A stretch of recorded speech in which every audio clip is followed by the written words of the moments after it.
Oi, boa noite a todos.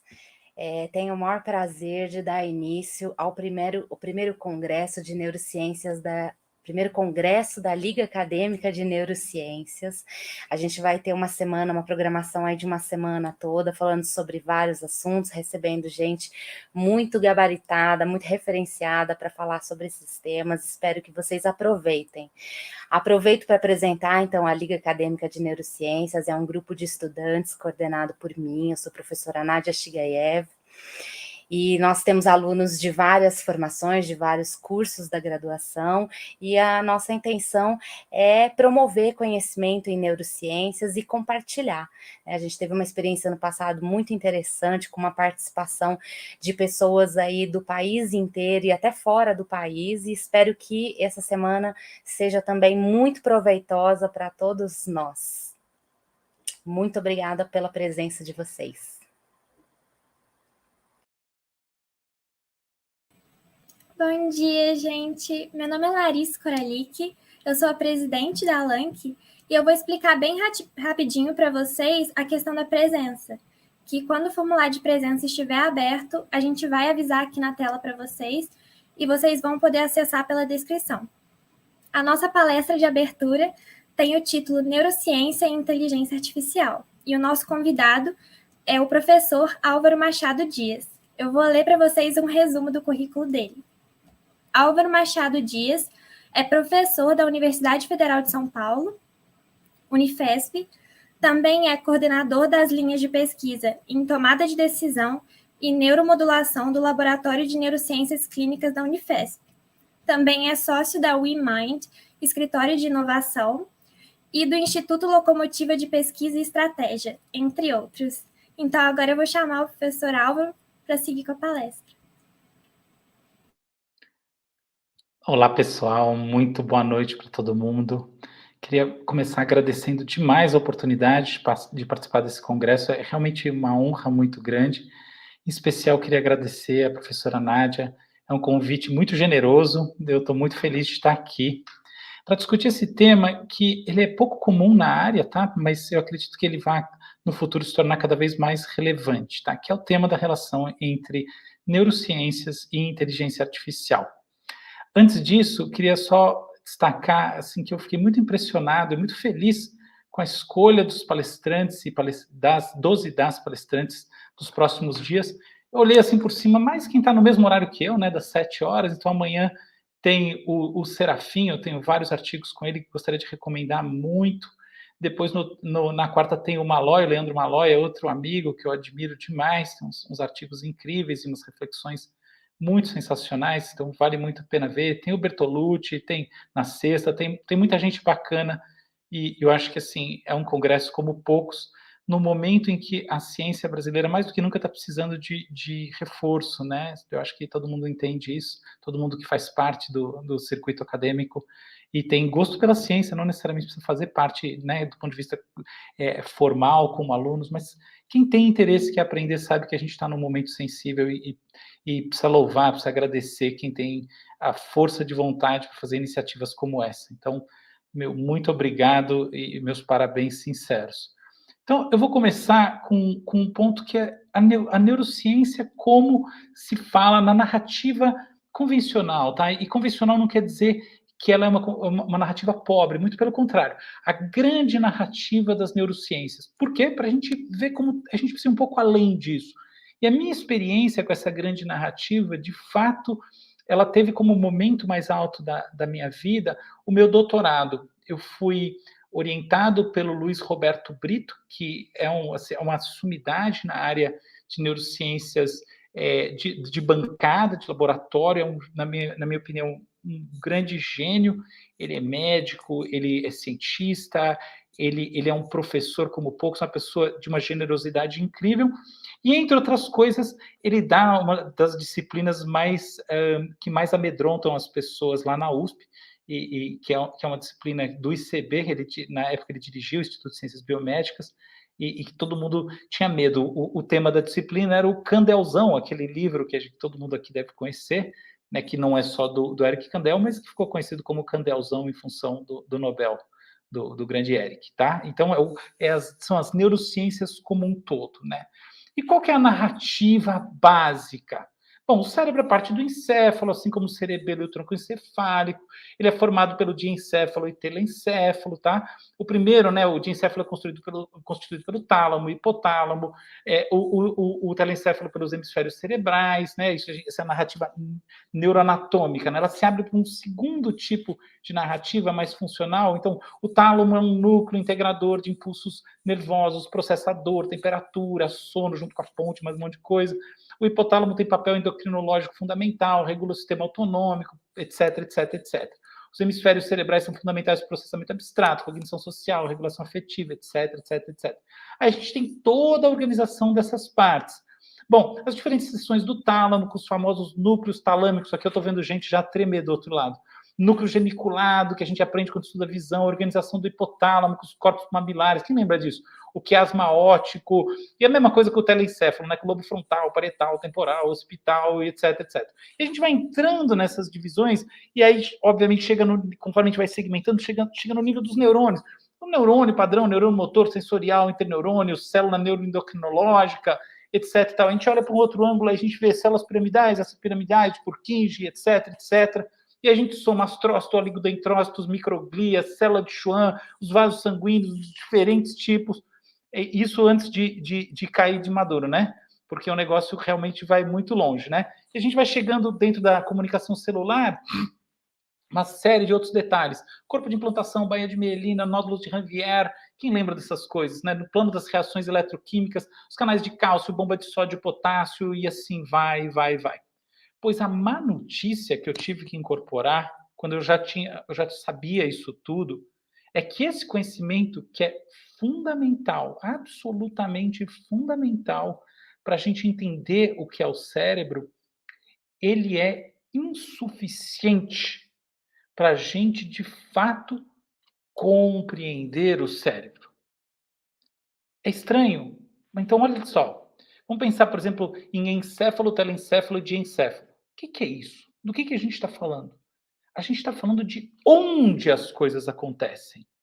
Vamos pensar em lobo frontal, assim como, sei lá, temporal, parietal, occipital, o que você quiser. Do que a gente está falando?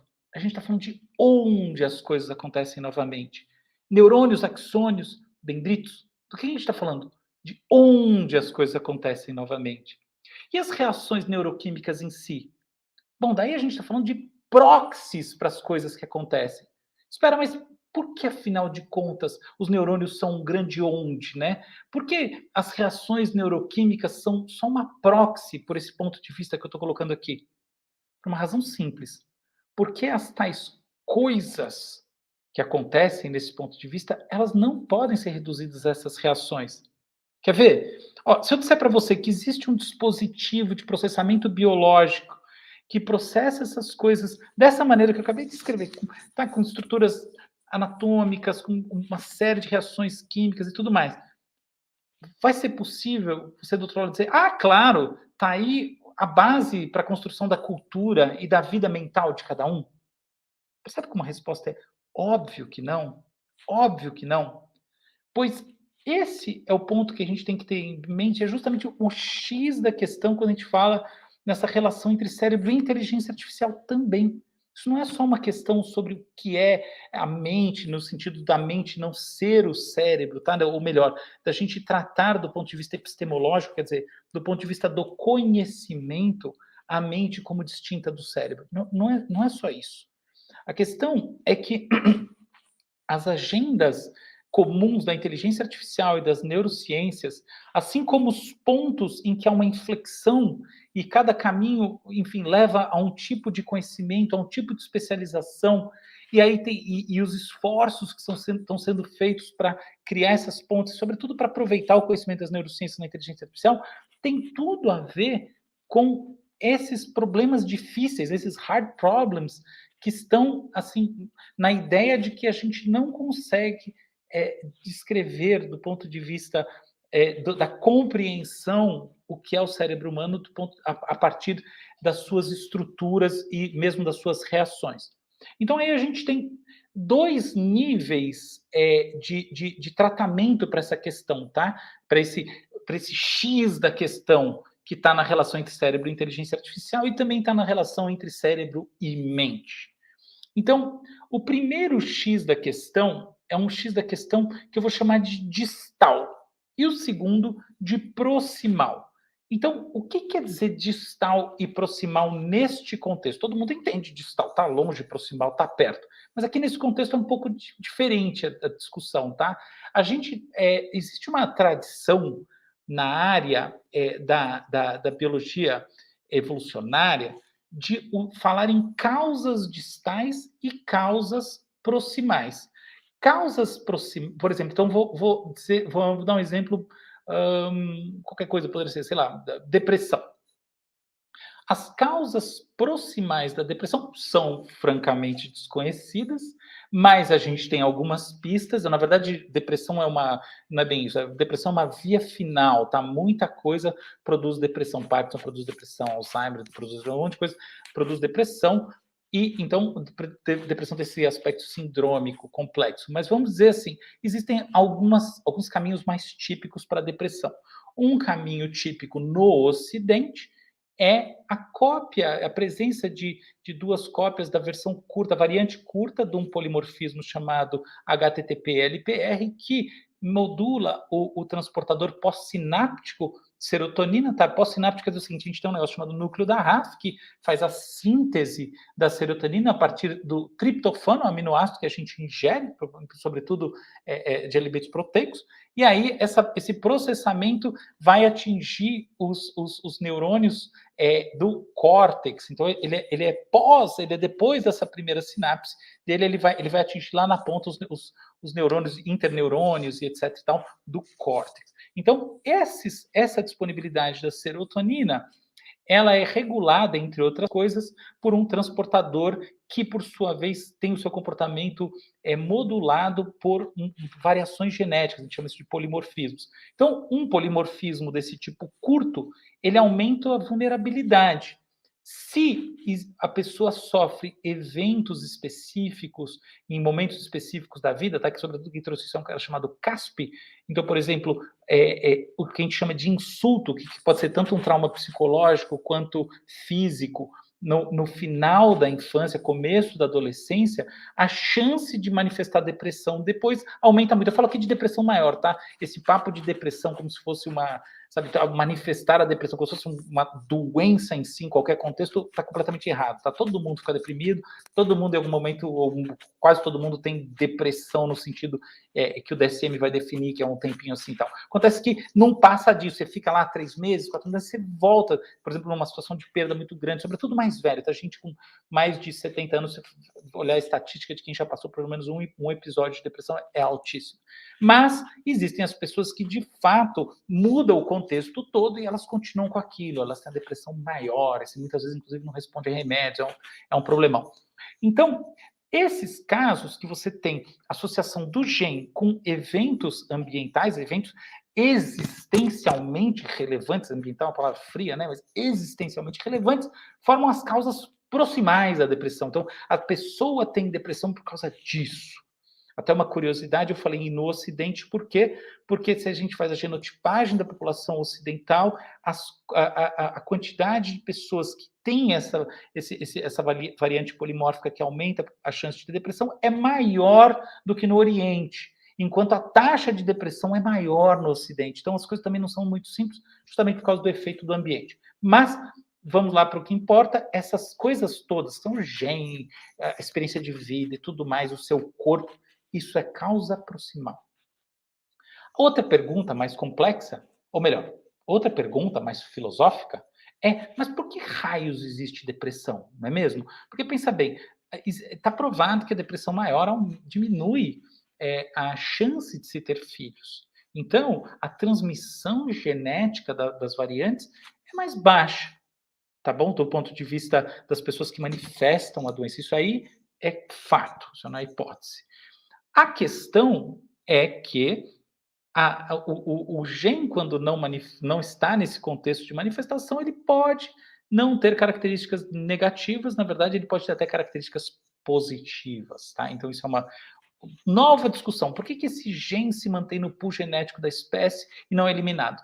tem uma série de discussões que é essa, por exemplo, que ele tem uma função adaptativa quando você não manifesta doença. Você tem outro negócio chamado near neutrality, que eu gosto muito, é uma teoria sobre a quase neutralidade e a dificuldade de eliminação de genes que têm efeito somatório pequeno do ponto de vista deletério, etc, etc. Mas o ponto é, quando você olha essa estrutura como um todo, tem lá o que, afinal de contas, então, leva à manifestação geral do que lá na frente, numa situação extrema, vai ser a depressão. E a razão, uma das explicações é a depressão é um caso extremo de uma manifestação que em si ela é adaptativa e de caráter afetivo negativo para a pessoa, que de um lado a gente pode dizer que ela serve para a pessoa evitar, né, aprender a lição das coisas ruins e assim evitá-las, e nesse sentido buscar em caminhos mais adaptativos na vida, assim como a gente pode olhar e falar que ela é um grande sinalizador social.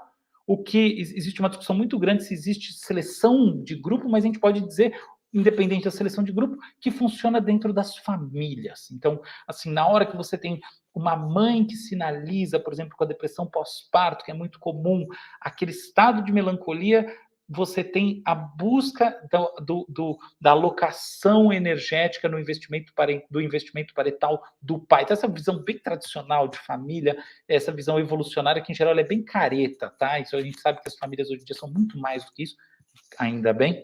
Mas o fato é que dentro desse modelinho que funciona quando a gente olha uma lógica de milhares de anos, sobretudo uma lógica que vem desde o Pleistoceno, tá? Que é a famosa Idade da Pedra, a gente tem essa narrativa que, no fundo, o que faz existir a depressão em termos distais é o fato de que existe uma reação que é atenuada da depressão e que é boa de se ter do ponto de vista adaptativo. E aí os genes que se transmitem junto com, que no final das contas, dentro de uma chave ambiental específica vão gerar depressão, eles vêm simplesmente porque você não teria como manter esse traço vantajoso sem você manter dentro do pool da espécie os genes associados ao mesmo, tá bom? Então esse é o conceito clássico de causa distal e o outro é o conceito clássico de causa proximal.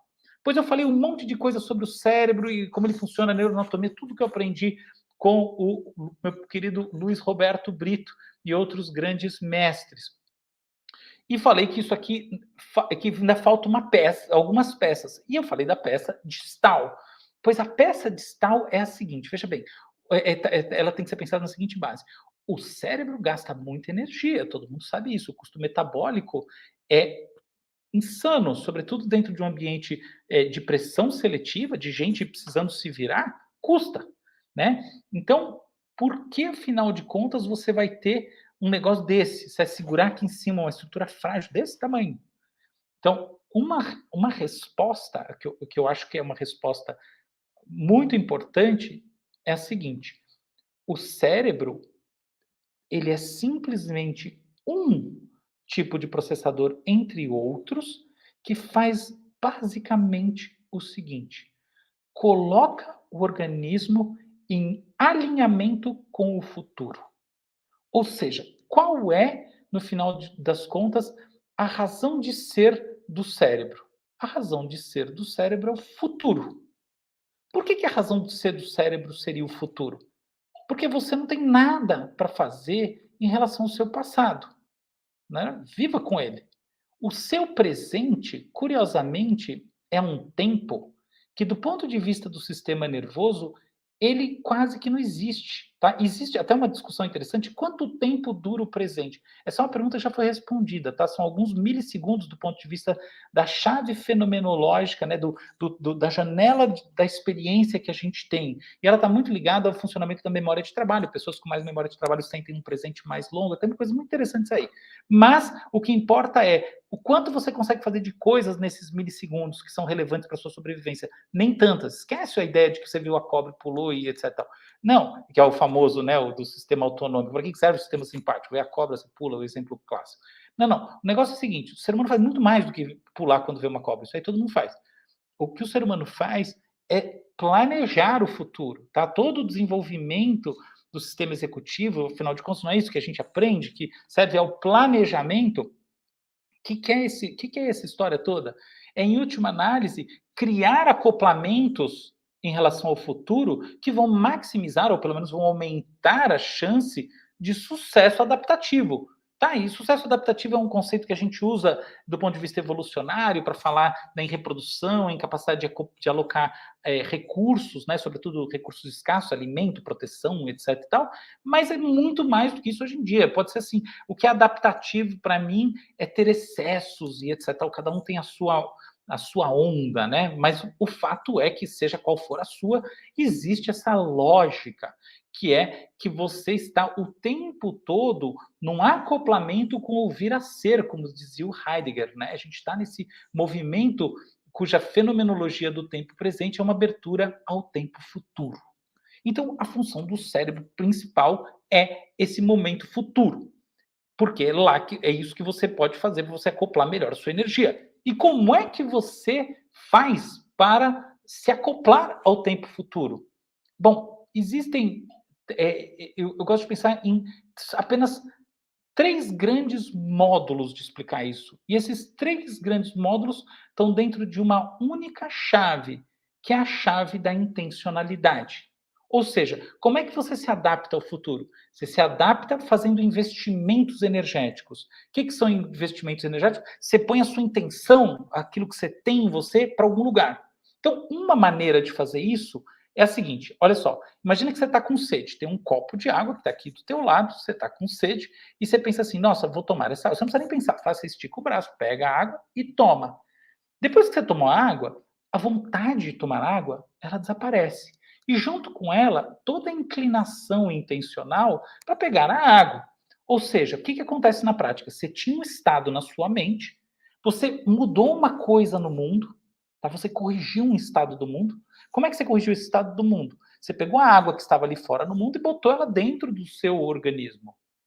E aí, quando você corrigiu esse estado do mundo, o estado da sua mente desapareceu. O estado que a gente chama de apetitivo do ponto de vista das neurociências. Então, o que a gente faz? A gente faz uma correção mundo-mente. Quer dizer, eu altero um estado do mundo acomodando a um estado da minha mente. Essa é uma das grandes funções, das principais maneiras, a maneira número 1 que surge do ponto de vista evolucionário para resolver este grande problema, que é como é que a gente faz esse acoplamento ao futuro. Você faz o acoplamento ao futuro gerando estados representacionais que não precisam ser necessariamente conscientes, e você faz alguma coisa, você faz uma dancinha se você quiser, mas você faz alguma coisa que resolve a necessidade de ter aquele estado intencional dentro de você. Tá? Então, pensa do ponto de vista computacional. Vocês estão vendo que eu estou criando uma linha, não sei se está todo mundo notando, mas é uma linha computacional de descrever isso aqui. Isso aqui não é computação tradicional, bits and bytes e essa coisa toda. Tá? É uma linha que eu acho que está mais adaptada ao nosso objeto, que é o cérebro. Mas é isso, a gente tem estados apetitivos ou quaisquer outro que exigem que a gente faça alguma coisa do ponto de vista comportamental para que eles se resolvam. Então, a existência deles em si, que é a nossa inclinação ao futuro, ter sede em si, ou querer, eu preciso falar essa coisa para essa pessoa que eu estou com ela engasgada, fazer essas ações é o que resolve, é o seu verdadeiro planejamento. Não é ficar planejando o que, igual, né, o textbook fala, porque o sistema executivo, né, a Badley, aquela coisa toda que já está bastante ultrapassada, é muito legal, muito importante, mas que dá essa ideia de que a gente planeja no sentido muito racionalista da coisa. Não, você quer... Eu preciso falar essa coisa para essa pessoa, você sente e fala, isso aí é seu planejamento na prática. Entendeu? Então, esses são os nossos estados, número 1, fundamentais. A gente corrige esses estados do mundo à luz de estados da mente, que são esses estados intencionais, apetitivos, e a gente, com isso, torna esses estados da mente originais dispensáveis e eles desaparecem, e com isso a gente, na prática, implementou um planejamento. A segunda maneira de fazer isso é o contrário. Imagina que você vê pessoas jogando um jogo estranho que tem um monte de casinha preta e branca e tal, e alguém te fala que é o gamão, tá? Eu vivi isso. É um jogo horrível no meu ponto de vista, assim, chatérrimo. Mas, enfim, tá lá, e o mundo tá lá, e estava chovendo, então vamos aprender a jogar o gamão. As regras do gamão já estão lá no mundo, nesse mundo horrível. Mas, enfim, elas estão lá. E aí você não tem elas na sua mente. Então, o que você faz? através de um estado apetitivo de tipo diferente, você muda um estado da sua mente, aprendendo as regras do gamão e adequando esse estado da sua mente a um estado do mundo. Mas o que que é isso? Isso é o aprendizado. Então, o que que é aprendizado? É um acoplamento dos estados informacionais do seu próprio cérebro à luz de estados implementacionais que existem fora do seu próprio cérebro, que eventualmente estão no cérebro de uma outra pessoa, eventualmente estão num livro, isso não importa. E eventualmente são colocados, eu fiz uma descrição bem esquemática, né? Você decide aprender, mas é óbvio que 99%, sei lá quantos por cento do nosso aprendizado não é deliberado, ele é intencional no sentido que ele gasta energia e você tem uma transformação processual no seu cérebro para que ele aconteça. Mas você não precisa pensar, eu vou aprender, você aprende inclusive por maus exemplos. Se fosse assim, só ia aprender coisa boa, né? E quase tudo, a gente vê pela história da humanidade que a gente aprende quase sempre coisa ruim. São os maus exemplos, né? Fazer terapia para sair dessa, né? E encontrar os caminhos da luz. Mas, em geral, são os maus exemplos que impactam mais e as experiências traumáticas, né? Todo mundo tem isso. O que é um trauma? É um aprendizado, né? Que fica lá arraigado na pessoa. Então, essas coisas, tá? É uma segunda linha de transformação que faz a mesma coisa. Como é que a gente faz na prática essa implementação dessa relação com o futuro, que é a essência do cérebro, através de correções do estado da mente em relação ao estado do mundo. Correção mente-mundo, tá? Ou, em outras palavras, aprendizado. Essa surge na evolução relativamente cedo, tá? Então, a gente tem um processo de transformação e ela está, inclusive, em células individuais. Então, leucócitos aprendem, tá? Tem um monte de estrutura. Hoje em dia, a gente tem toda uma revolução na botânica com o entendimento de alguns aprendizados celulares que acontecem. Isso é um conceito muito mais amplo do que diz a van filosofia. E aí a gente tem um terceiro tipo, que é o seguinte: imagina que você está escrevendo um livro, e aí tem um personagem, aí você pensa no outro personagem, você fala, não, putz, esse segundo personagem está diferente do primeiro. Ou então, assim, imagina que você está dando uma palestra num congresso, né, de neurociências, aí você fala, não, isso aqui eu acho que está ficando um pouco complicado, então eu vou simplificar. E você mudou o que você iria fazer, uma representação, em relação a outras representações. Ou seja, você alterou um estado da sua mente em relação a outro estado da sua mente. É uma correção de estados que elimina a necessidade delas da mente para a própria mente. Uma parte fundamental do nosso planejamento, dessa relação com o futuro, acontece internamente, por isso que a gente não precisa fazer nada. A gente pensa. Essa é uma das grandes definições do pensar. Essa é tipicamente humana. Tá? Então a gente tem essas três formas de colocar em prática esses movimentos, esses relacionamentos com o futuro, que são correções dos estados do mundo através de estados apetitivos da mente, correção de estados da mente a partir de informações pré-existentes e alterações de estados da mente a partir de outros estados da mente. Então, isso nos coloca, do ponto de vista distal, no foco do que faz o cérebro. E a gente, inclusive, olha do ponto de vista evolucionário para as especificidades desse cérebro. Agora vamos para um segundo ponto, que é o seguinte: a gente olhou aqui essas coisas e antes eu fiz aquela primeira descrição, que é uma descrição de caráter normativo, de caráter que lembra um textbook, e eu falei da insuficiência dela. Agora eu trouxe essa outra coisa high level, no sentido de estar no nível da filosofia, né? Não está olhando para o cérebro. Mas qual que é a ponte, né, afinal de contas? Qual que é a ponte? Como é que a gente faz esse caminho? Bom, em outras palavras, como é que a gente desce dessa função distal para a função proximal de uma maneira relevante?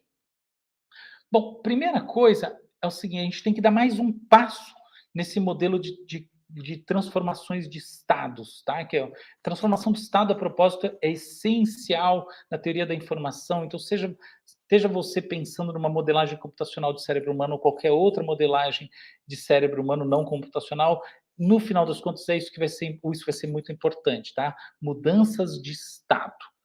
Então, aqui eu vou para uma questão de mudança de estado, que é a seguinte: quando a gente está falando, eu tenho um copo d'água, qualquer coisa assim, a gente está na prática falando de modelos da realidade.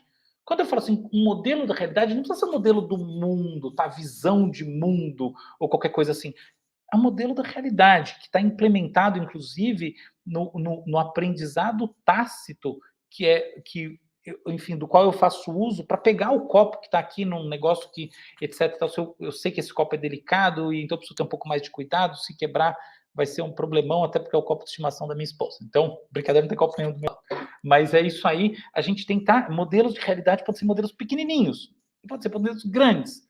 Então, o que acontece é o seguinte, a gente, do ponto de vista evolucionário, é óbvio que os modelos de realidade evoluem, surgem, antes de existirem esses modelos de abstração, do tipo, eu tenho um personagem, eu tenho um segundo personagem, eu vou mudar um pouco as características desse segundo personagem à luz do primeiro personagem. Eles existem lá fora, eles são sensoriais. Toda a inteligência tipicamente humana evolui dessa mesma base, até porque ou você vai dizer que foi Deus que implementou ali, ou então só tem essa base mesmo para ter como paradigma. Então, saindo dessa base, o pensamento abstrato é um grande derivado da vida sensorial. E como é que esse derivado ele ganha sentido? Ele ganha sentido, sobretudo, através de mudanças de posição. Olha que esquisito isso. Mudanças de posição. E olha só que louco, né? Eu estou falando que a gente vai fazer uma ponte entre essa camada abstrata cognitiva e a camada implementacional. E de repente eu vim falar que a gente vai fazer mudanças de posição perceptivas, isso vai gerar pensamento abstrato. Mas como assim? É porque eu não estou falando de mudanças na posição do movimento físico. Não é isso. É isso que todo mundo pensa, mas não é. É o seguinte, os nossos registros sensoriais, eles são como fotografias sequenciais, tá? No caso da visão efetivamente, mas nos outros sentidos também. E quando a gente ativa as nossas colunas corticais, a gente não está ativando sempre os mesmos grupos de neurônios. Então, o que acontece? Esses grupos distintos de neurônios vão criando submodelos de realidade. Essa é a passagem. Olha só, outro dia eu fui pegar minha filha na escola e eu vi umas crianças brincando, na verdade o grupo da minha filha, de adivinhar, sabe aquele negócio de adivinhar o objeto? Então elas estavam com uma venda nos olhos e tinha uma menina que estava com um balão que tinha um cestinho embaixo. Então elas ficavam lá e tal. E é isso. Então, as outras crianças, elas, na verdade, estavam tentando calar a boca e não dedurar o que é. Tá? Claro que não estava funcionando, mas vamos dizer que tivesse. O que acontece? Ao tocar uma parte do objeto, colunas corticais específicas são informadas sobre ele. Isso ativa sistemas probabilísticos de modelos de realidade. Lembrando que o modelo de realidade é um modelo do que é isso aqui que está na minha mão. Então, eu toco aquilo e algumas, eu já imediatamente vem isso, né? A gente sabe, imagina você brincando de tocar um negócio, você toca e fala, o que será isso? Aqui tem aquela clássica propaganda da Sadia, né? Que não é Sadia, tem não, né? Tinha uns 20 anos atrás, mas enfim, que era o S, assim. Então, qual que é essa ideia? Você vai ativando colunas corticais, dá para ser bem simples, neurônios específicos, conforme você vai tocando. E você tem fortes percepções ou fracas percepções, a convicção, né? Um negócio tem um conceito em inglês que é o FOC, de feeling of knowing, né? O seu sentimento de saber. Seu sentimento de saber é correlato, essa experiência fenomenológica de saber o que é aquilo, é correlato à atividade neurológica associada ao encontro, ao acoplamento do seu toque, ou audição, ou visão, o que você quiser, com uma representação de algo. Então, o que acontece? Conforme você vai tocando, esses diferentes grupos de células, eles próprios levantando as suas opções. O que eles acham mais fortemente que é aquilo? Ou, em outras palavras, que raios é isso que está acontecendo? Eles estão votando. É isso, tá? Cada coluna celular dessas tende a funcionar, em certo sentido, como um processador independente. Na medida que, vamos pensar, o toque 1 gera uma associação forte com o modelo de objeto, isso é de realidade, a ativação neurológica na coluna cortical correspondente é mais forte, e vice-versa para 2. Da mesma maneira, você tem uma eliminação probabilística, né? Por exemplo, isso aqui não é um ovo com um cestinho, e sim um balão, conforme uma hipótese é descartada pela força de ativação de um grupo de neurônios fortemente associado a uma segunda hipótese. Agora, pense nisso para milhões de neurônios, tá? Então, ativados ao mesmo tempo. Vocês percebem que a gente tem um sistema de votação distribuído que basicamente faz com que as nossas representações das coisas, assim como, por exemplo, as nossas decisões e tudo mais, elas aconteçam sem centralidade. Quer dizer, as áreas e as reações todas nesse caso, elas, não é que elas simplesmente descrevem os componentes, é que elas votam, elas pensam mesmo o que é. Né? Eu aprendi que assim, então você vai ver um objeto, tá? Então eu tenho retina, eu tenho cones, bastonetes, aí eu mando o impulso, aí ele vai, núcleo geniculado do tálamo, V1, V3, córtex parietal, pré-frontal, puxa, ativa hipocampo, sistema límbico como um todo, porque tem sempre um componente afetivo, eu sei lá o que é isso aqui. Não, isso tudo é só onde acontece. O que acontece mesmo é que esses neurônios todos, eles estão trabalhando num processamento que a gente tem que olhar hoje em dia cada vez mais, como, por exemplo, a gente entende esse papel decisório, esse papel que tem uma certa autonomia, uma complexidade dos leucócitos. E a gente entende que tem, por exemplo, as bactérias, a gente hoje em dia vê essa complexidade toda, achava que essas coisas são todas meras estereotipias biológicas, a gente vê que não é. Essas coisas são absolutamente complexas e críticas para o processamento. Tá? Então, por exemplo, por que a gente. A verdadeira razão porque a gente pensa umas coisas e não pensa outras, toma umas decisões e não toma outras, porque estruturas de acesso inconsciente, ou seja, inacessíveis, tá? Esquece, os psicanalistas esqueçam, e de acesso subconsciente do nosso cérebro, elas votam muito, entre aspas, para definir esses caminhos. Tem até um modelo que eu estou criando, não sei se eu posso chamar isso de teoria, mas no meu entendimento, uma coisa que eu fiz na vida foi participar da construção do primeiro blockchain do Brasil. Então, blockchain é aquela estrutura distribuída que está por trás, por exemplo, do Bitcoin, né? De criptomoeda, mas o meu negócio não é criptomoeda, construção do blockchain.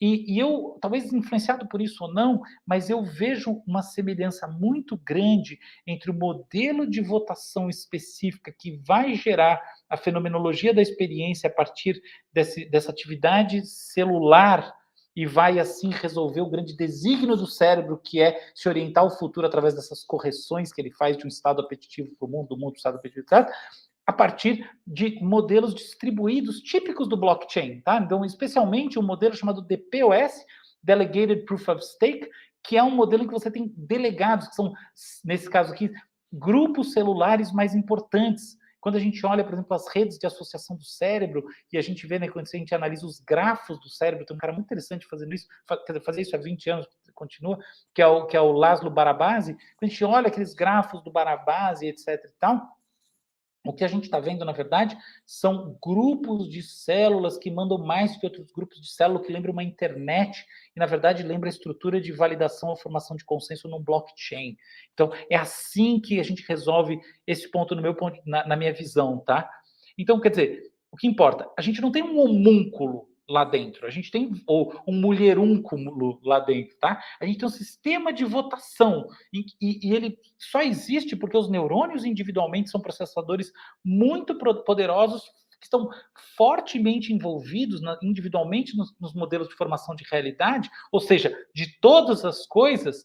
E a propósito, não é o acaso que explica o fato de que hoje as teorias panpsíquicas da consciência estão tão em alta, na verdade, são as que estão mais em alta, né? O que é a teoria panpsíquica?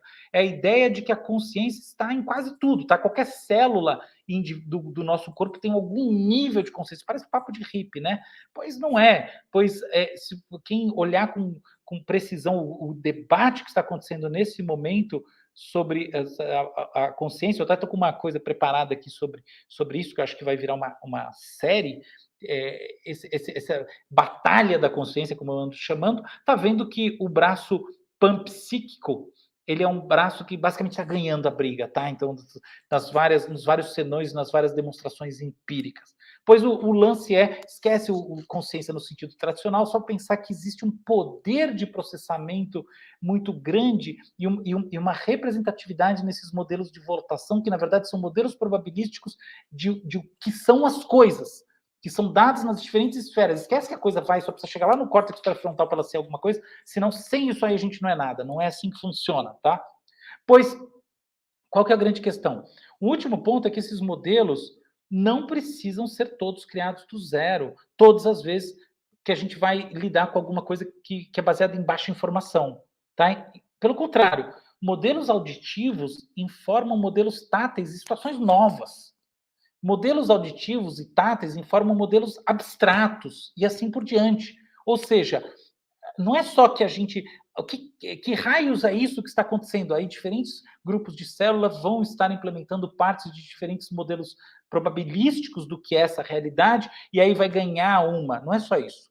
É que a gente encapsula esses consensos formados e faz com que eles se mapeiem em outros domínios. O que é isso? Isso é o tal do pensamento analógico, que é a capacidade de mapear características de um universo de existência para outros universos de existência. Então, assim que é o cérebro, de maneira muito geral, tá? Assim, numa visão em 15 minutos, do que eu acho que assim, é a tendência para se pensar hoje em dia nos modelos computacionais. E aí, esse também é, como eu já disse antes, o ponto de partida para a gente pensar a relação com a inteligência artificial. Então, onde tudo começa? Quer dizer, tudo começa muito distante, mas onde tudo começa oficialmente? A discussão começa oficialmente com o lançamento do Perceptron, que foi um modelo de neurônio do McCullough e Pitts, de 1943, que descrevia um modelinho de neurônio pontual que basicamente faz um processo que depois a gente vai conhecer como neurocientistas muito através do Donald Hebb, né? Então, é a associação rebeliana, como a gente chama, né? Que, assim, tem uma máxima, né, rebeliana, que é tipo assim, se neurônio A ativou neurônio B, toda vez que ativar neurônio A, vai ativar neurônio B, né? É uma coisa assim, que eles andam, os neurônios que se ativam juntos, andam juntos. Eu não esqueci a expressão, mas era uma coisa assim, e é essa a ideia, tá? Pois esses modelos de associação, eles foram gerando, ao longo do tempo, derivados em redes que fazem o quê? Imagina que a gente tem, de um lado, um estímulo entrando e, do outro lado, uma saída. Então, o que pode ser a saída? Ué, vamos usar o que a gente veio falando até aqui. O que é este objeto? O que é? Esse objeto é uma saída clássica. Então, como é que funciona esse negócio de entrar de um lado um estímulo e tentar sair do outro uma definição? A coisa funciona assim. O que a gente está chamando de neurônio, na verdade, em cada ponto é uma pequena operaçãozinha matemática, tá? Então, o que é uma rede neural?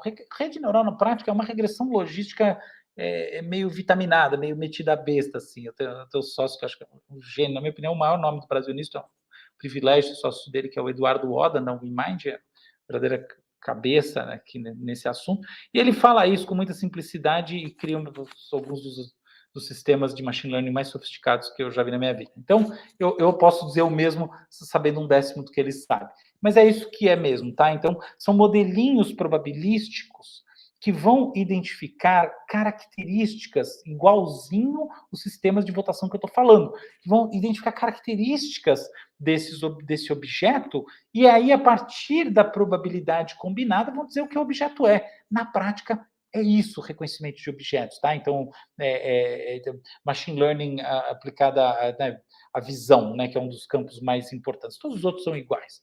Mas essa é a ideia. O que acontece? Para esse modelo de neurônio, a gente está acostumado a pensar, tradicionalmente, numa relação 1 a 1 com os neurônios do cérebro humano.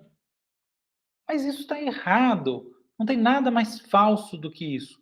Esse tipo de neurônio da inteligência artificial, do machine learning, é o que a gente chama de neurônio pontual. Pois, pensem aqui, cada um pensa para si mesmo. O poder de processamento de um neurônio pontual é o mesmo de um neurônio biológico, sei lá, uma célula piramidal do cérebro humano? Será que é 10 vezes menor? Menor, né? 10 vezes menor? 50 vezes menor? Você precisa de 1000 neurônios artificiais para obter o poder computacional de um único neurônio humano. Tá? Então, na verdade, existe uma complexidade muito maior na estrutura neuronal humana.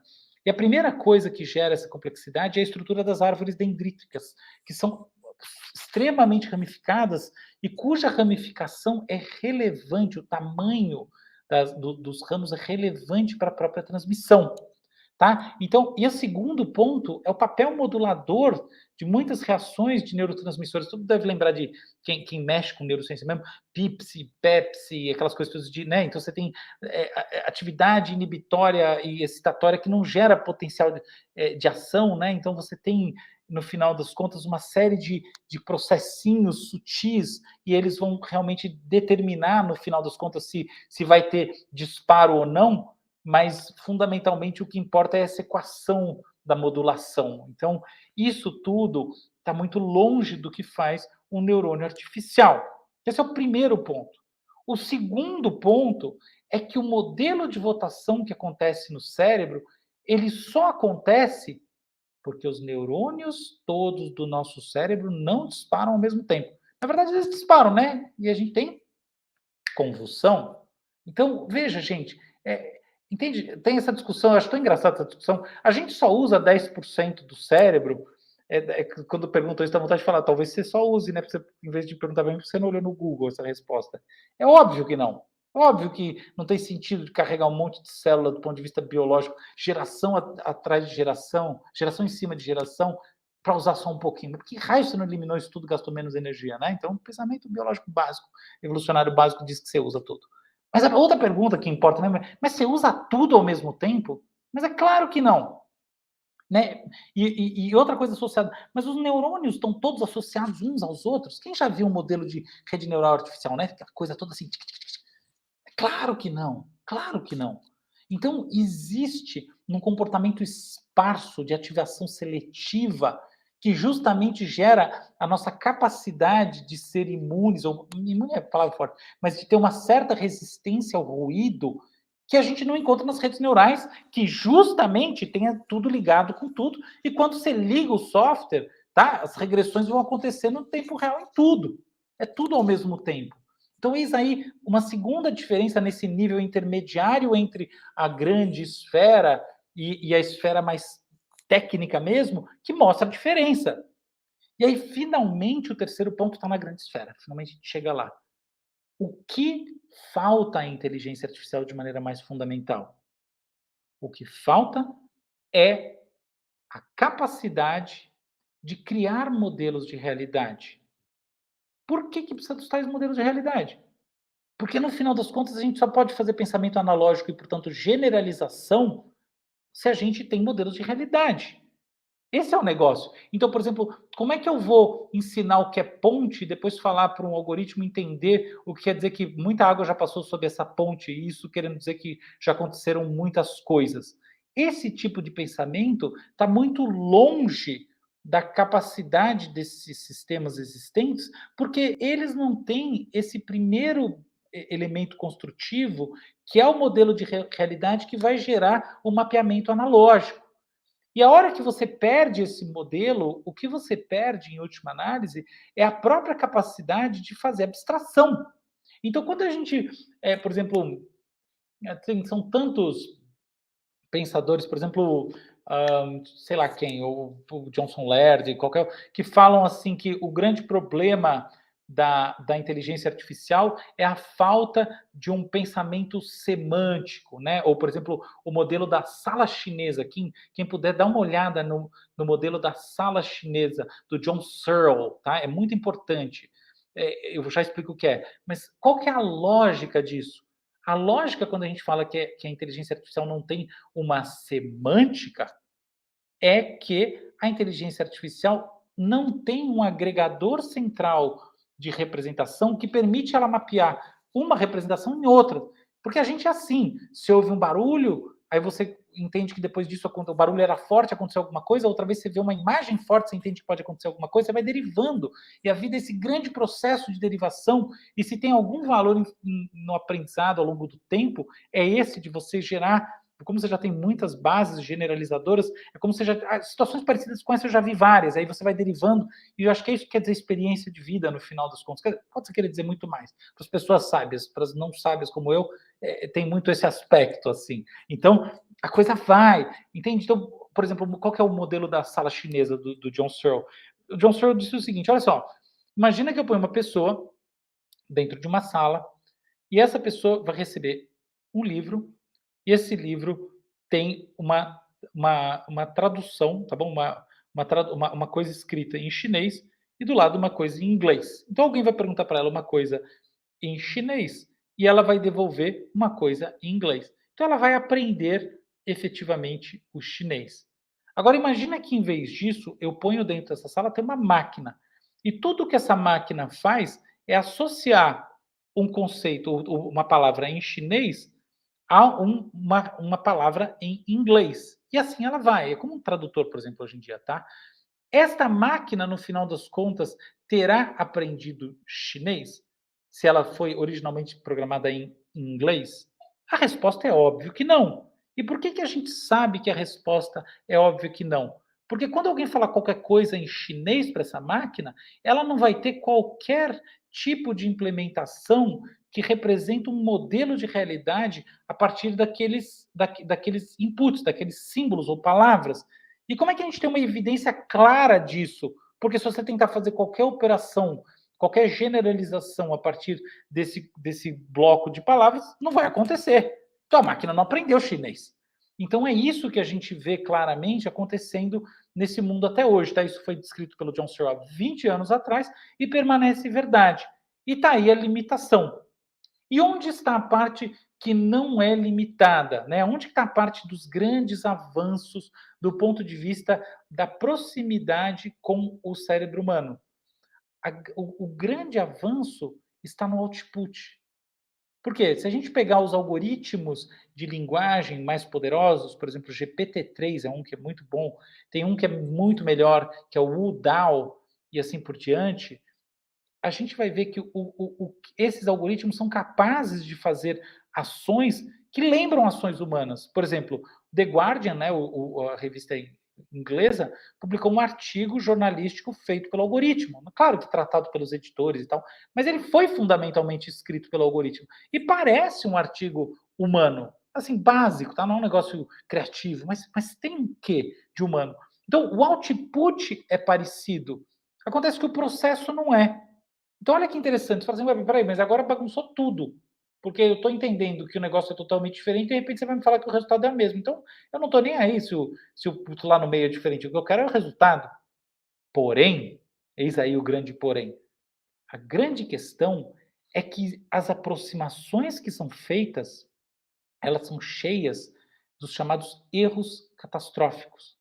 Isso que é interessante, a gente pensar, então, para que lado está indo esse aprendizado da inteligência artificial com o cérebro humano, com os outputs que nos interessam? Ele está indo para proximidades estatísticas. Então, por exemplo, um algoritmo de linguagem como o GPT-3, ele é capaz de se passar por humanos em 30 ou 40% das vezes. As outras 60, 70, ele não se passa. O DAO, provavelmente, 50%, né? A gente diz que ele passa o teste de Turing. Um outro, daqui a pouco, 75, 80. A grande questão é, ao que tudo indica, esses algoritmos sempre você vai encontrar uma maneira de explorá-los e revelar que ali não tem um humano. Então, eles sempre vão falhar em algum sentido, enquanto eles não implementarem essa principal característica, que é uma modelagem de base que gera analogia, modelo de mundo e modelo de realidade, e esse modelo de realidade, por sua vez, se deriva em analogias das mais variadas. E para isso, o que parece que é importante nessa camada intermediária, que é mais difícil de falar, de discutir, é justamente a capacidade de você ter ativação esparsa, de você ter neurônio que efetivamente vote como tem a inteligência do neurônio biológico, toda a sua autonomia, e processamento modulatório, como a gente tem dos nossos neurotransmissores. Então, essa é basicamente a narrativa que eu tenho aqui para trazer para vocês. Ou seja, a gente está avançando com a inteligência artificial para alguma coisa que parece o cérebro humano? Em termos gerais, sim, porém sempre com essa questão dos eventos catastróficos, ou em outras palavras, você sempre consegue encontrar uma maneira de provar que aquilo não é um humano, justamente porque não lida com a informação de uma maneira perfeitamente natural. Quando a gente olha em termos de sociedade, isso significa o quê, por exemplo? No meu entendimento, isso significa que o típico medo que se tem das máquinas que vão dominar o mundo e etc e tal, é um medo infundado, porque na base dessas representações está esse impulso intencional para corrigir estados do mundo a partir de estados da mente a partir de estados de inputs através ou melhor, de corrigir estados internos através de estímulos externos e fundamentalmente fazer o oposto. Então, isso a gente está longe de ter, portanto, você não vai ter a máquina com a intenção de dominar a humanidade nem nada do gênero, porque essa intenção em si não pode existir nesse contexto. Gente, em termos mais básicos, era isso que eu tinha para falar para vocês. Queria agradecer muito a paciência de todos e todas. São um pouquinho mais que 8 da noite, então agora vamos embora abrir aqui para o bate-papo, pergunta e participação de todo mundo. É isso aí.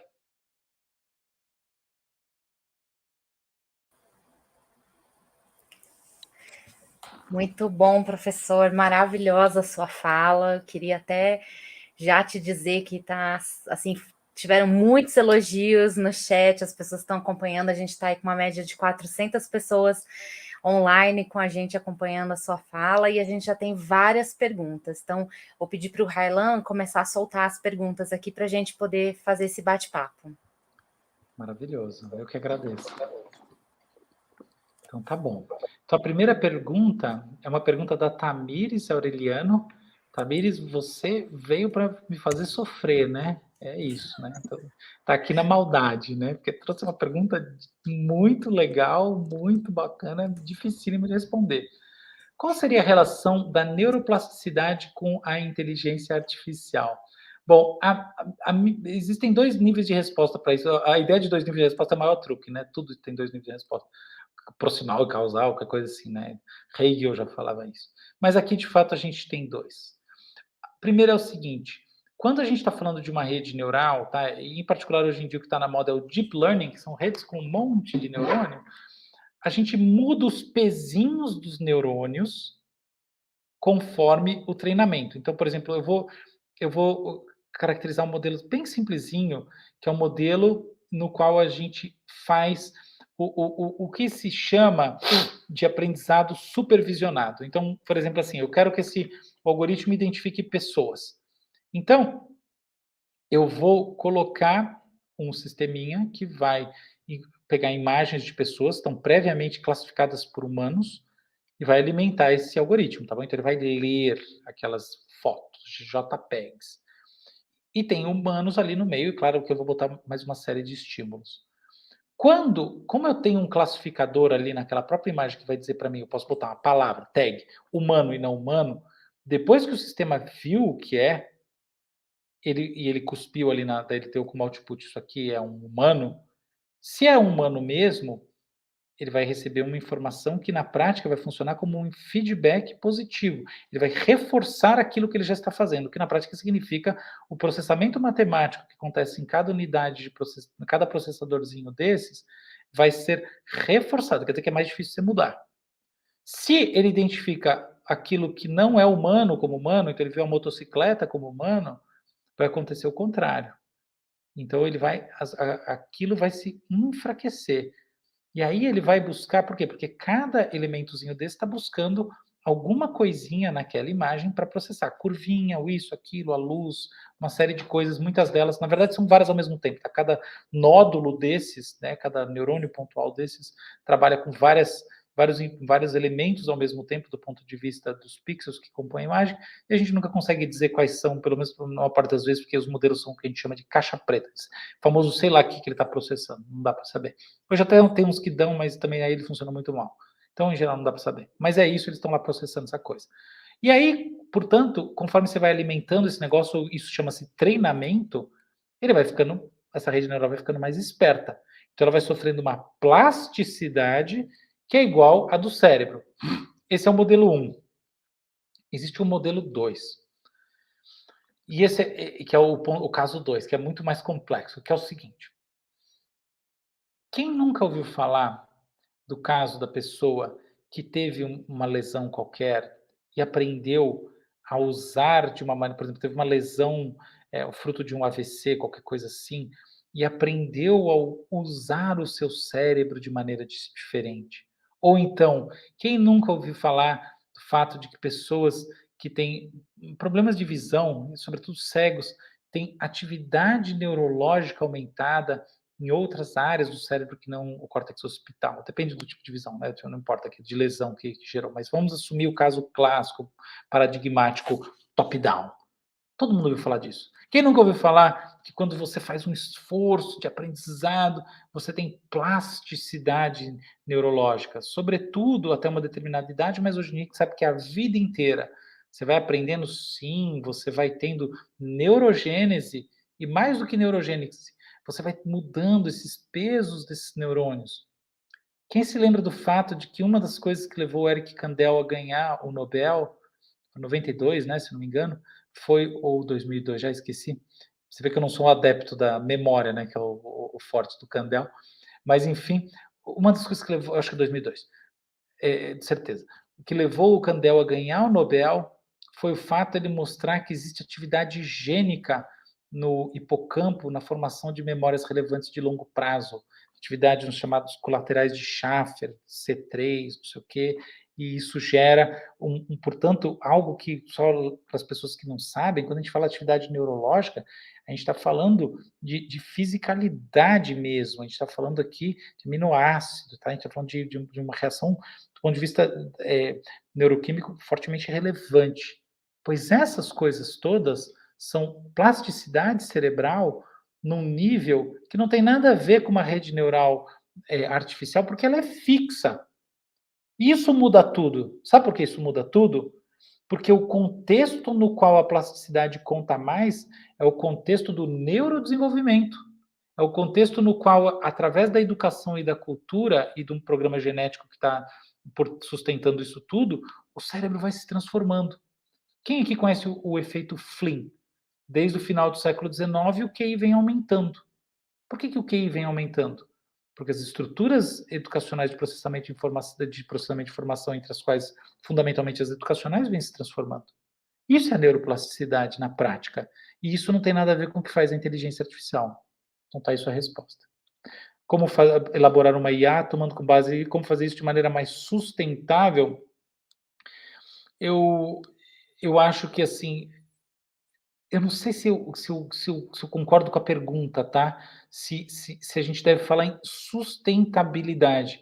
Eu acho que aqui a grande questão é como criar uma inteligência artificial, modelos de aprendizado de máquina que se assemelhem mais a esse segundo tipo de que tenham algo parecido com esse segundo tipo de neuroplasticidade.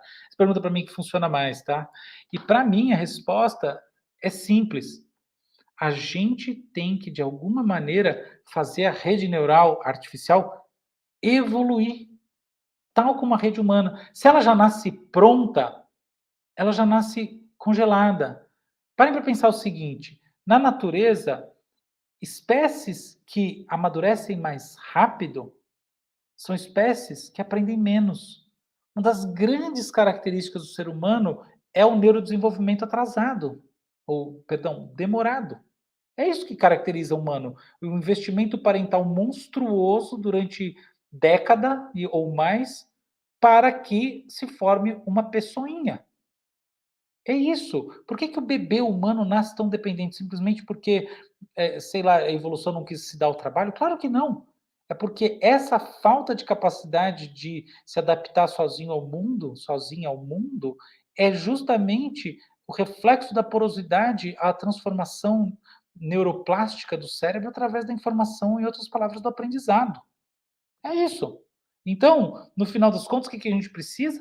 De modelos de rede neural que nasçam pequenininhos e evoluam através do aprendizado.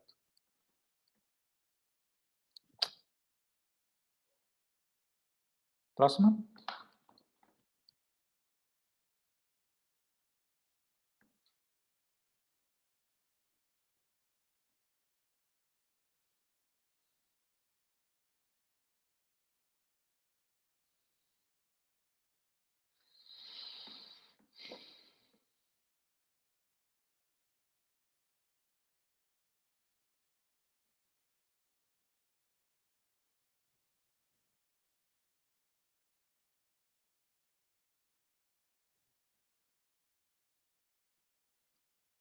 Essa é uma pergunta magnífica do Heitor, magnífica também, 2 perguntas maravilhosas. Veja bem, existem aqui alguns aspectos também para se considerar. O primeiro, o eu vejo a coisa assim, eu criei recentemente até um modelo conceitual para explicar isso, e publiquei na minha coluna, num artigo na minha coluna no UOL. Parece curioso, né, publicar um negócio sério lá, mas eu publico coisas tão sérias quanto, artigos acadêmicos. A única coisa é que eu tomo um cuidado absoluto para escrever de um jeito absolutamente gostoso de ler, assim, na medida do que eu consigo, tá? Então, eu faço toda a limpeza de todo o jargão, toda coisa que eu acho que possa ser chato e possa ser cansativo, mas a tentativa é de fazer algo sério. Então, ali o que que eu coloquei? Coloquei o seguinte, que os vieses da inteligência artificial, eles podem ser pensados a partir de um framework. E a gente tem os vieses que são líquidos do processamento e os vieses que são dependentes da ação humana. Os vieses dependentes da ação humana estão, por exemplo, em situações como, por exemplo, você vai customizar um anúncio, tá, no Instagram, qualquer coisa assim, você pode segmentar o público. Portanto, a própria ferramenta que depois vai usar o aprendizado de máquina para entregar esse conteúdo, ela te permite escolher para quem você quer entregar, mais ou menos. Então, muitas ferramentas são assim. Então, como é que você faz para resolver o problema dessas ferramentas? Você elimina isso. E se a gente for ver, existe um grande movimento para eliminação disso. Então, por exemplo, antes, essas ferramentas, por exemplo, no Instagram e outros, você podia escolher o sexo de quem veria a mensagem.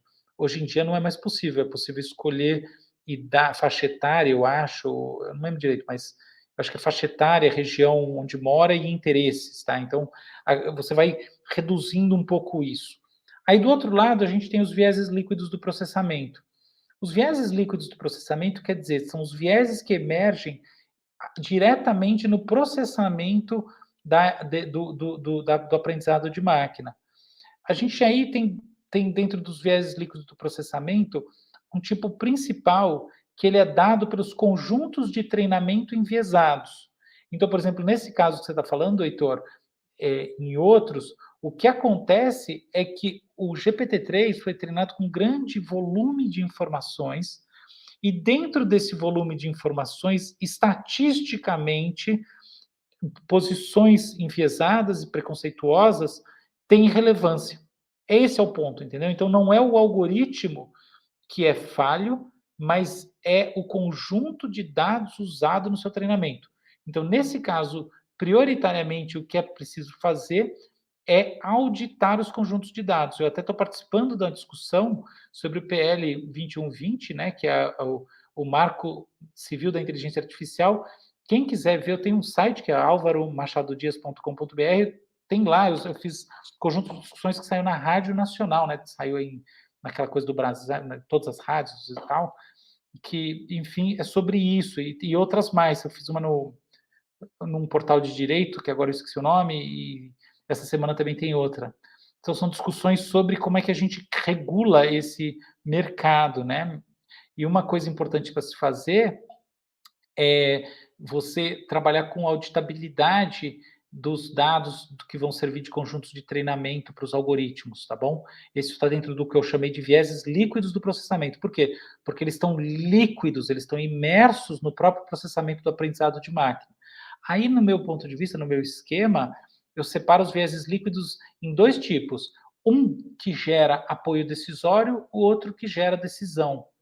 Então, por exemplo, quando eu uso um sistema de análise, deixa eu pensar, análise curricular, e ele tem vieses, tá? Tem um caso clássico da Amazon de 2014, em que o algoritmo implementado basicamente levava a recomendação de contratação de homens e não de mulheres, sobretudo homens brancos. Por quê? Porque espelha o que já existia lá dentro. O que a gente tem ali é um sistema de recomendação. Por quê? Porque o RH não precisa contratar as pessoas que o algoritmo está recomendando, ele contrata quem quiser. Mas é uma recomendação que às vezes é fortemente seguida. Por que é fortemente seguida? Porque o ser humano tende a ser preguiçoso. Então, é um perigo. Outra coisa é quando a decisão é gerada automaticamente, tá? Esse primeiro tipo a gente chama de DSS, é um Decision Support System. Agora, a decisão pode ser implementada de maneira automática. Então, por exemplo, recentemente teve um caso aí do Twitter, né, com um algoritmo de cortar imagens, que também favorecia rostos de pessoas brancas em relação a qualquer outro tipo racial, sobretudo negros, e o algoritmo fazia isso por quê? Porque ele foi treinado de maneira enviesada. Você podia escolher alguma coisa? Não, não tinha nada para escolher, o corte automático na imagem. Então, a gente, enfim, tem uma segunda categoria de outputs. Então, é assim que eu vejo, tá? A gente tem que, no primeiro caso, mudar as propriedades configuráveis pelos usuários e nos viés líquidos do processamento, auditar e tratar com testes os dados usados nos conjuntos de treinamentos dos algoritmos. É isso.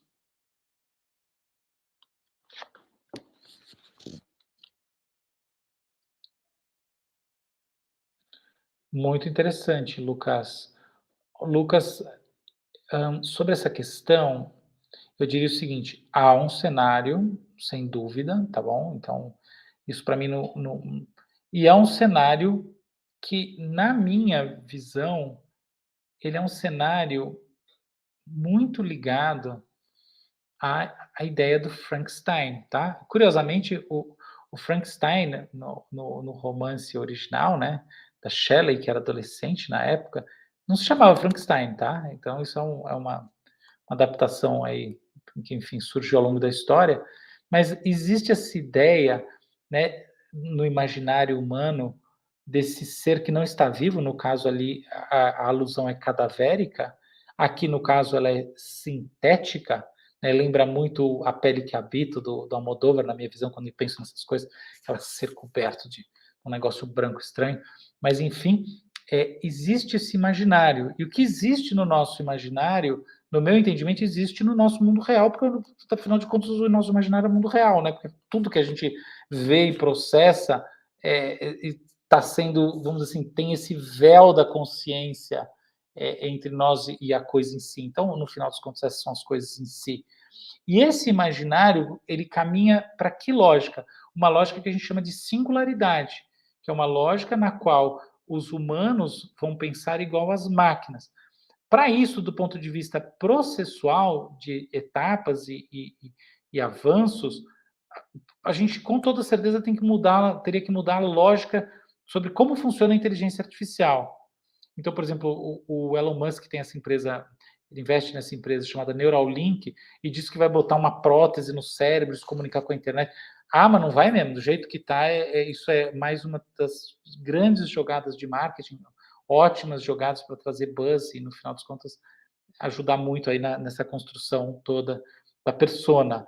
Mas, do ponto de vista prático, não é qualquer indício de que a gente pode fazer essas coisas com a maneira de que a gente tem para entender o assunto como um todo. Então, não é só o que a gente vem com a tecnologia de hoje em dia, não, é o entendimento mesmo por essas razões que eu coloquei antes.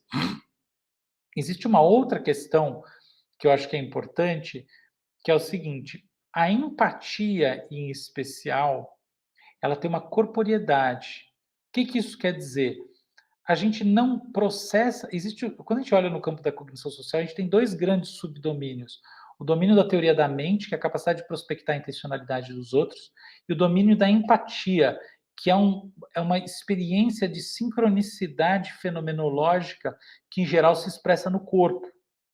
Essa, ao que tudo indica, exige que exista sistema nervoso periférico, existe que exista volumetria.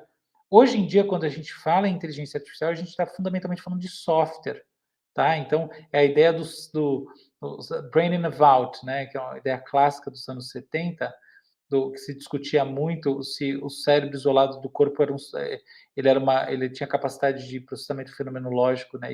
Enfim, de pensar em sentir o mundo, estar no mundo como o cérebro conectado ao corpo. E, enfim, é uma discussão nunca resolvida, mas uma parte que fica é que, nesses casos específicos da empatia, com certeza não. Tá? Então, acho que aí você tem uma segunda discussão, que é sobre o papel do corpo, né, e das construções que a gente vai ter que ter ligando esse corpo do ponto de vista sensível, inclusive do ponto de vista de memórias afetivas, com esse processador central que vai emular o cérebro para que a gente possa ter empatia no sentido mais verdadeiro. O que eu acredito que a gente vai ter e não vai demorar são máquinas que emulam essas coisas tão bem em alguns contextos que elas vão ser capazes de passar o teste de Turing, ou seja, elas vão ser tomadas por capazes disso tudo, tá? Inclusive porque nós temos essa tendência à humanização, né? Hoje em dia, por exemplo, você tem um monte de estudo com isso. Se você tem capacidade de bater no robô e tal, não tem, entendeu? Você sente uma coisa, é esquisito esmagar o robô e tudo mais. Então, a gente tem essa tendência. Acontece que volta aquela velha questão catastrófica, tá? Das denúncias, aquilo dentro de diferentes contextos revela o seu lado não humano. Então a questão não é se ela pode se passar por humano uma vez ou outra, mas o quanto ela consegue sustentar isso. E é o que tudo indica, sem uma corporeidade que esteja plenamente conectada a esse processador central, a resposta vai ser, do ponto de vista da empatia, que não por muito tempo. Ok? Próxima? Muito bem. Legal. Professor, eu quero agradecer todo mundo, que a gente recebeu muitas e muitas perguntas, e assim, quero até me desculpar com a nossa audiência aí, que a gente não vai conseguir responder todas. Então, estou entrando só para avisar isso, que a gente selecionou mais 2 questões para poder encerrar a nossa palestra do dia de hoje, tá? Então, a gente vai enviar agora a penúltima questão, mas eu agradeço muito pela participação, né, do pessoal, o interesse, o envio das questões. E aí a penúltima questão, então. Tá bom, eu vou responder a pessoa que não quis se identificar, o que eu não vejo como problema. Tá, ele está falando sobre a multidisciplinariedade.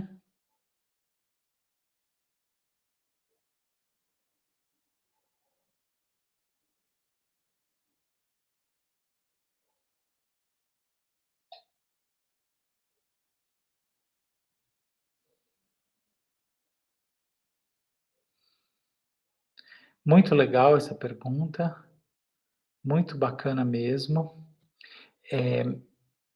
Veja bem, eu acredito que não faz o menor sentido, se tratar as grandes questões da sociedade por um prisma só. Eu acho que quando a gente faz isso, a gente, como pessoas, a gente entra na esfera do autoritarismo, a gente entra na esfera dos conhecimentos competitivos e etc e tal. Nunca dá certo, tá? Então, ou a gente está para somar ou a gente só está para atrapalhar. E nesse sentido, eu acho que a questão da multidisciplinaridade, ou mais especificamente como você está colocando, essa conjunção de saberes, ela é fundamental porque os problemas sociais, que são os que interessam, tá? Não interessa a inteligência artificial, dane-se. Não interessa o cérebro, dane-se. Interessa a gente, tá? A gente está vivo, vive nesse mundo de 2021, que é pandêmico, quem sabe daqui a pouco será pós-pandêmico no país que eu não vou comentar. Então, a gente está numa situação para pensar isso. E a complexidade multifacetária disto ultrapassa o que qualquer ciência pode trazer e muito mais do que qualquer pessoa pode trazer.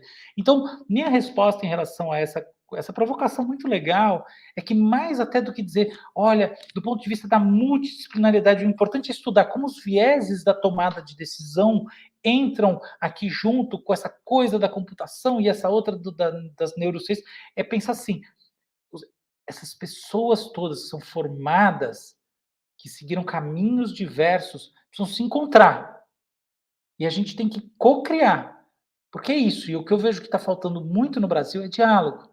E diálogo é algo que a gente tem que, como cientistas, como pessoas que são dedicadas a tentar fazer pelo menos um pouco de serviço público, é algo que a gente tem que fomentar. Que é o que a Nádia está fazendo aqui hoje, é o que eu acho que muita gente está fazendo também. Então, essa é a minha resposta. Mais do que só pensar numa grade multidisciplinar e um conhecimento meio aristotélico, né, meio grego, que você tem que saber um pouco de cada coisa, logo que você não sabe muito de nada.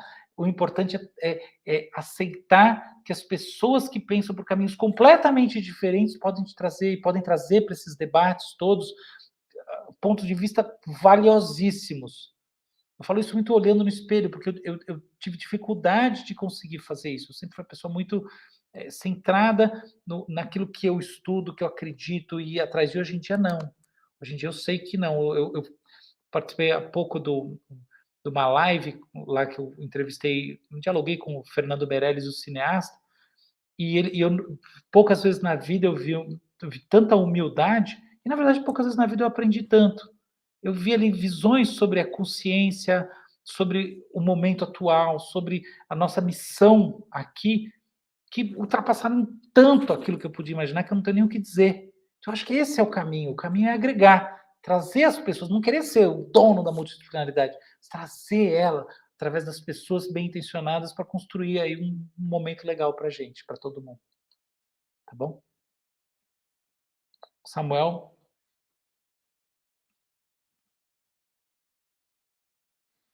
tá, acho que respondido, então agora vamos para a Letícia. Tá, muito legal, Letícia. Na minha opinião, os pontos positivos são ligados, principalmente, tem muito ponto positivo, muito ponto negativo. Os pontos positivos, eles são ligados a uma grande trajetória do progresso técnico na humanidade, tá?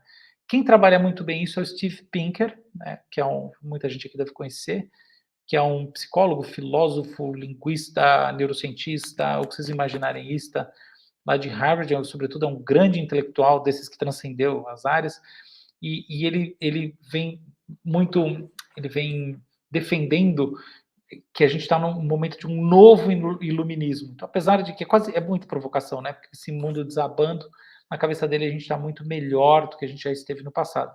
Curiosamente, na cabeça dele e na minha também, tá? Então, eu acredito que o progresso técnico traga benefícios e a inteligência artificial simplesmente se coloca aí, tá? Então, é a máquina a vapor, é a eletricidade, é a computação, a terceira revolução industrial, né? Nos anos 60 e 70, com a computação primeiro corporativa e depois o computador pessoal e tal, e agora a gente tem aqui essa grande transformação que vem na esteira da inteligência artificial, e não é só, né? A inteligência artificial, blockchain, a computação quântica que está começando a sair do chão e etc e tal. Então, essas coisas todas, o que elas fazem na prática? Elas servem de ferramentas de aumento. Olha só, se a gente voltar para a história da cultura nos seus fundamentos, a gente tem dois grandes princípios que nos movem à frente, tá? Um é gerar aumento mecânico. Então, por exemplo, todas as ferramentas, o tear mecânico, todas as ferramentas de arar a terra, tudo isso gera um aumento da força mecânica. Você consegue fazer mais do que você faria com as mãos. E outra linha de aumento é o aumento cognitivo. Então, o que faz a escrita?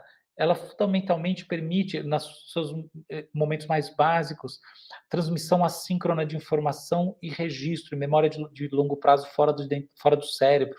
Então, ela amplifica, né, esse HD e também essa capacidade de comunicar, porque assim que você pode escrever uma coisa, você não precisa estar lá para outra pessoa ler, por exemplo, então as coisas, pinturas rupestres e tudo mais. Então, são amplificadores cognitivos. Estes dois modos amplificadores são os que seguem, né, gerando o leitmotiv da cultura. Como é que eu vejo a Revolução Industrial, a primeira Revolução Industrial, fundamentalmente? Como um grande processo de aumento na força motriz, e, portanto, de implementação de lógicas, de mecânicas, de aumento da força motora, da capacidade de transformar o mundo lá fora.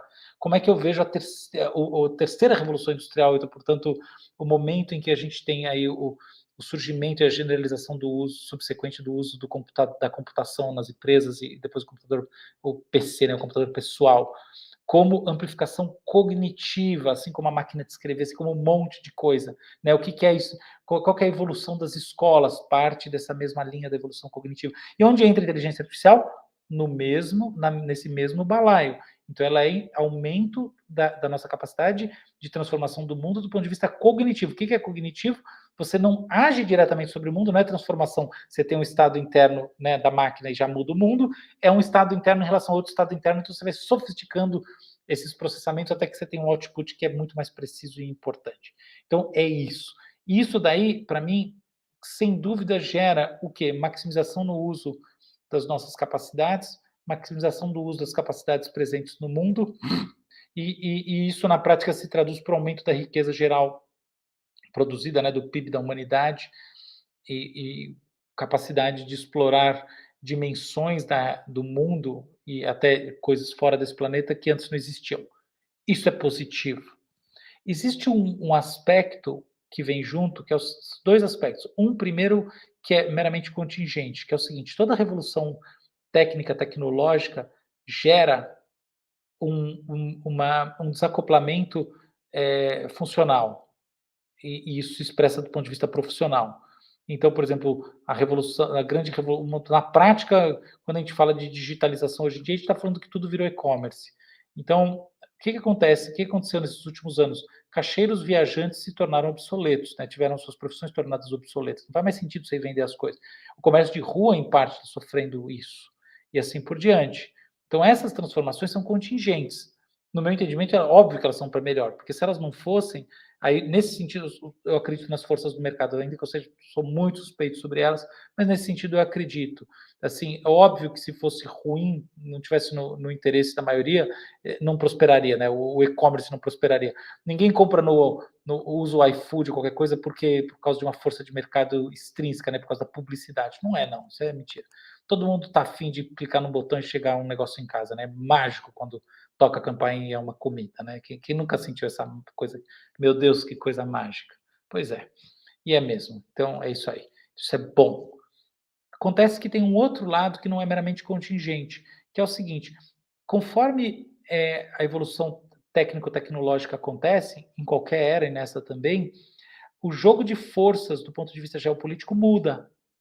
E existe uma concentração de poder maior entre aqueles que estão pivotando essas tecnologias, tanto do ponto de vista, quando eu falei de geopolítica, todo mundo entende que é uma geopolítica global. Então, tanto do ponto de vista global, quanto do ponto de vista local, e tanto do ponto de vista não só mas do ponto de vista sociopolítico, né?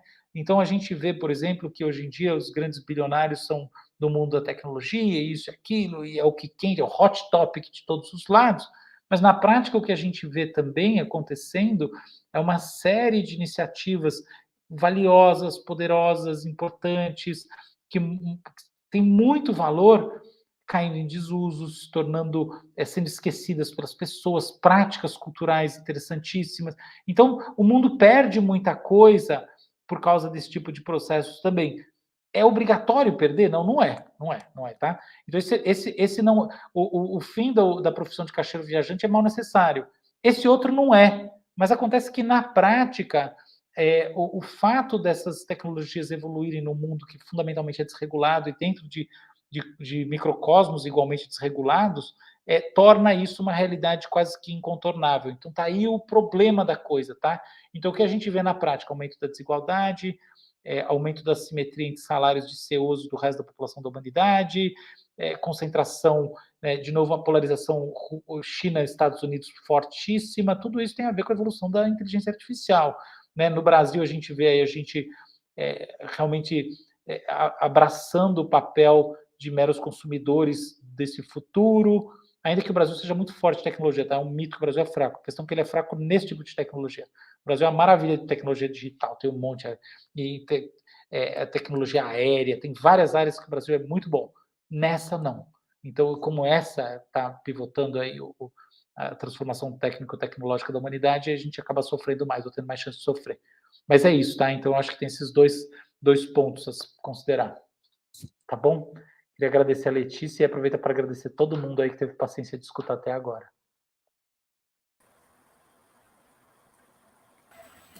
Álvaro, a sua palestra foi incrível, só teve elogios e foi uma honra que você tenha aceitado o nosso convite para participar.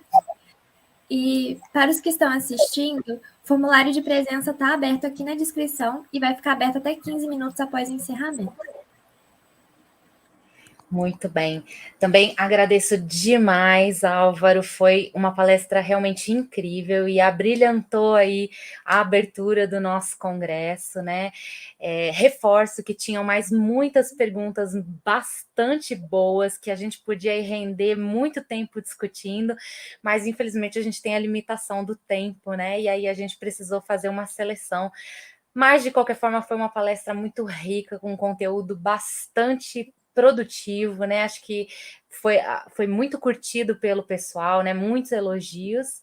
Então, eu Agradeço muito, muito, muito pela sua presença, pela presença de quem acompanhou essa palestra, e dou por encerrado esse primeiro dia, então, do nosso congresso, aguardando vocês nos próximos dias daí da semana. A gente vai ter palestrantes bastante gabaritados, referência para conversar nas suas respectivas áreas, lembrando que esse ano o nosso congresso, ele aborda as interfaces da neurociência, né? Então a gente vai ter esses vários olhares aí, até como o professor Álvaro falou, né? Essa coisa da gente ir compondo aí de outros olhares também. Então, muito obrigada, boa noite a todos e até amanhã. Até, pessoal. Até mais, professor.